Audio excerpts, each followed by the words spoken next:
Choose you this day whom you will serve. As for me and my house, we will serve the Lord.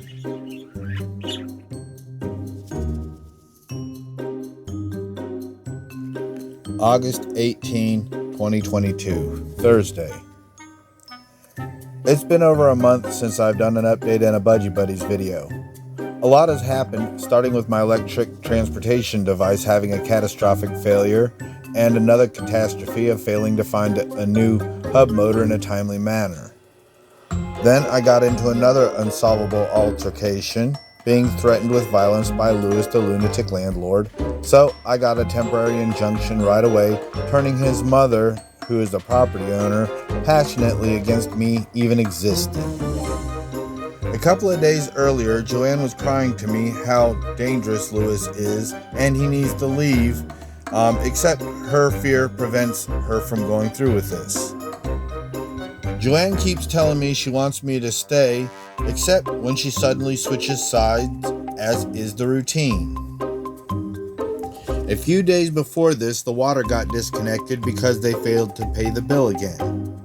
A week later, Joann disappeared, and eventually so did Sandra, the midnight move-in.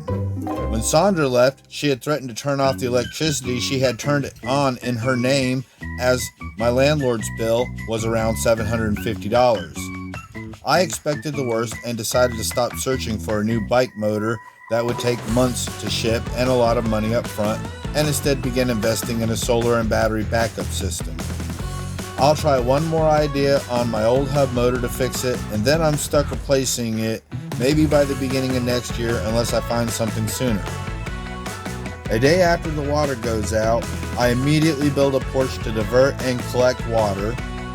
I've been planning to build this porch since I began renting this spot 9 months ago, but the unstable and sometimes hostile situation has kept me from even going in my own yard at times.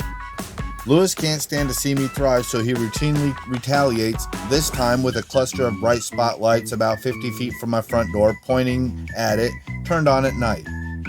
Along with another camera right outside my yard pointed right at my front door with night vision recording 24/7.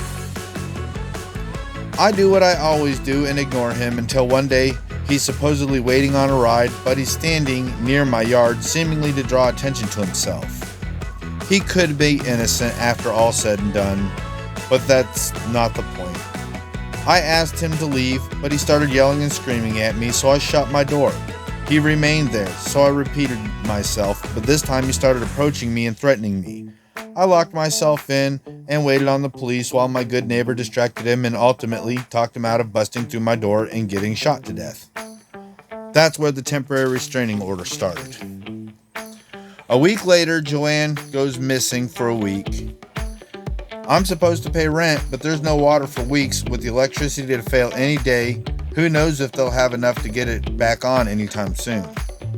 The electricity stayed on. Joann shows back up a day or two before the judge failed to keep the injunction against Louis permanent. However, Joann has a boyfriend with her now, half her age, that is rather quiet when I first met him. I help Joann move back in, and nothing but polite conversation and catch up when I first meet her. The day after court, however, Joann is a completely different person. Again, this seems to be a routine for her. So, the day after court, I'm sitting on my porch and I notice a commotion going on around the corner of my RV. So, I go to investigate. Upon investigation, Joann, her new boyfriend, and Louis are retaliating by putting up a fence to block entry for my mower and any visitors. This is just another attempt in a long list of attempts to get me to leave by force. So is the loudspeaker that spews hate in the middle of the night or sometimes when I'm minding my own business in the yard. Anyways, that investigation ended up with pepper spray and a pistol. I'll make a video with the footage of the encounter with these meth monkeys later. It seems as though I've finally gotten some real respect as they can't get near me. Louis recently shouted at me over the loudspeaker, "You better start packing." I put my hand on my holster and replied, "I'm way ahead of you." At this point, the utilities are on and I've got a side job mowing yards. I've yet to install the second new front tire or steering link on my lawnmower, but I did clean the deck thoroughly and I just put new blades and a belt on it. The brakes are still a long-term failure so far. I found a small air conditioner in the trash that works after refurbishing and ordering a filter. My new solar setup includes a 100-watt Renergy panel, the cheap Chinese charge controller, the 4 batteries from my e-bike, and a couple of USB adapters. The batteries hold around 1,000 watts, and I'm planning on getting a total of 6 to 8 panels and a sine wave AC converter. However, I'm expecting a Jackery 1500-watt solar power station by the end of the month. It was below 30% the lowest prices on market, so it could be too good to be true when I ordered it. I paid for the Jackery, and if it comes in, it'll save me from upgrading my new controller and adding an economy converter for now. Also, the batteries can go back in the e-bike, otherwise I'll have to buy some batteries too. A couple of limits with the Jackery power station is 500 watts max solar charging input and about 500 charge cycles with non-replaceable batteries.